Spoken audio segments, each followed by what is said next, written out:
anthropocentric guide to spiritual union. Well, or flyer says sexual union. I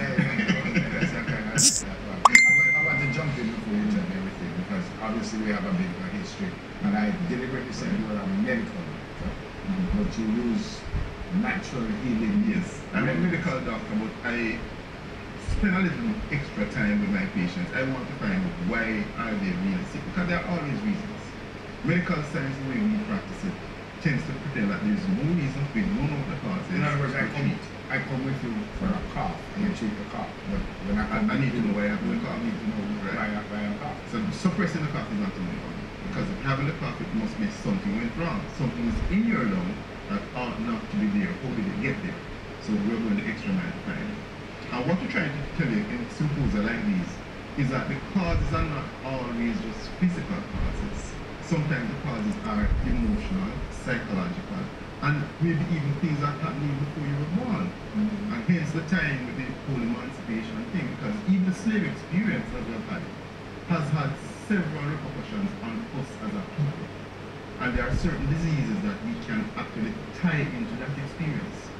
So we refer to that as psychic trauma, because if and when a group of people or an individual is subjected to any kind of emotional, physical trauma, then it's going to be manifested in how their bodies represent itself, because we are spiritual beings in a physical body.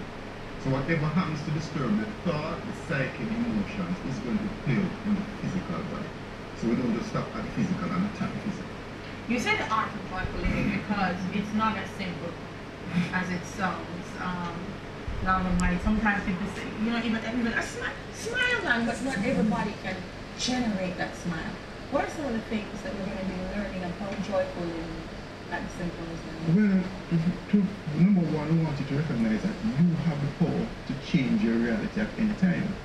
And if once you understand this and you're prepared to become a master of yourself, you can create any changes in your life. You can be happy if you choose to be happy. I don't care if you're in the midst of a hellfire. If you want to be happy, you can choose to be happy at that point. But too many of us allow circumstances and events to dictate what happens to us, rather than recognizing that we are masters of this universe. And the mastery starts with the self. You're a master of yourself, and whatever you create for yourself, whatever you think for yourself, is what you're going to manifest. But is there any time that you still go and use your traditional medicine and give people tablets and stuff? Most times it's really unnecessary, but you have to meet people where they are. Because if a man has come to you and he has been on high blood pressure tablets for years, I can't look at him and say, stop taking high blood pressure tablets. In fact, that's very downright dangerous on my part. What I prefer to do is to keep him on his medication while I show him how to change his life and prevent the problem that he's now having. Because all of these are reversible conditions. So eventually he would be able to come out. In other words, when he sees that his blood pressure is consistently normal, then why are you taking this down?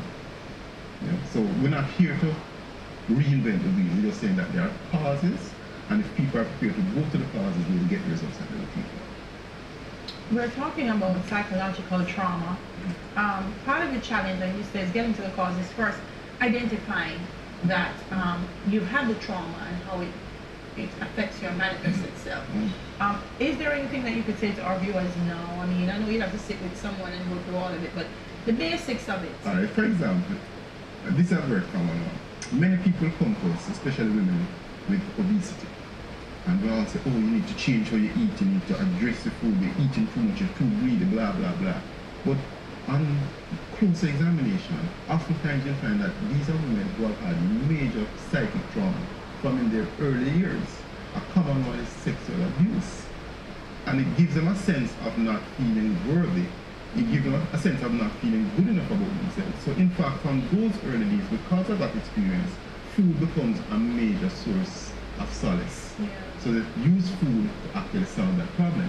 So it's difficult to separate the person from eating that kind of way. But when you get them to face that reality, and we can carry them through a process that we call an emotional release, they can actually release themselves from this kind of emotional bondage.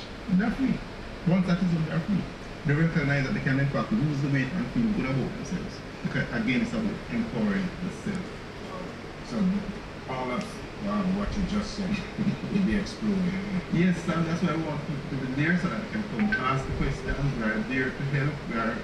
Usually we should be out of the place by 4.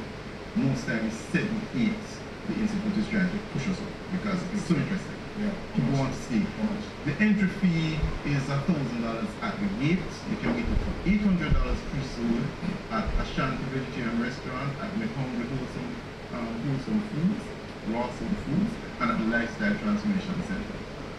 And the members of the foundation will pay $500 to get it. Yeah.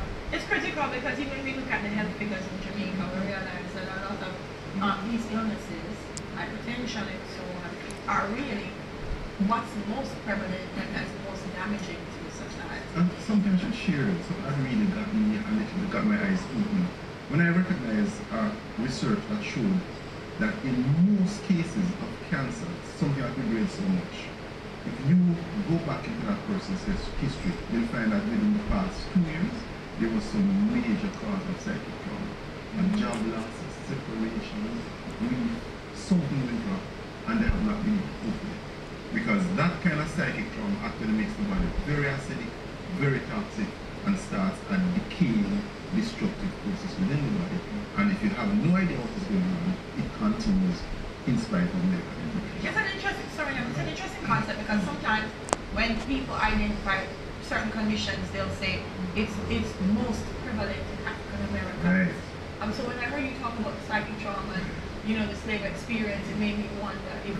And there's diseases that are specific to particular populations. Yeah. And for example, in Black Africans, we talk a lot about fibroids. We talk a lot about prostate problems. And so over in the rest of the world. But when you really look into it, we have major imbalances in terms of relationship issues, and that is why I wanted to speak about that.